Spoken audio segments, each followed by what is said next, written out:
5/2026 في مجلس النواب العراقي لجنة النزاهة النيابية.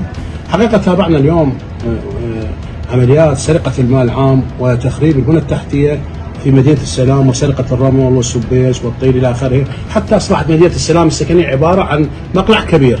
تمت إحالة المخالفين وعصابات الجريمة المنظمة إلى المحاكم المختصة، والشرف أني أنا حركت عليكم شكاوى بالتنسيق مع وزير الداخلية سابقا، والآن معروضة أمام المحاكم المختصة. واليوم خطوة جيدة من مكتب السيد رئيس مجلس الوزراء في متابعة ملف عصابات الجريمة المنظمة في مدينة السلام السكنية الذين يقومون بحفر المقالع وسرقة الرمل وسرقة، حتى أصبحت مدينة السلام السكنية عبارة عن مقلع كبير وتحتاج إلى عشرات المليارات من أجل رملها، حتى أن بعض الموظفين حصلوا على قطع أراضي في مدينة السلام السكنية وهي الآن حفريات.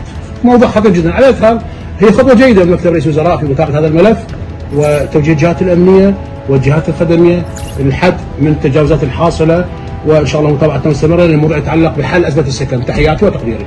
شكرا جزيلا.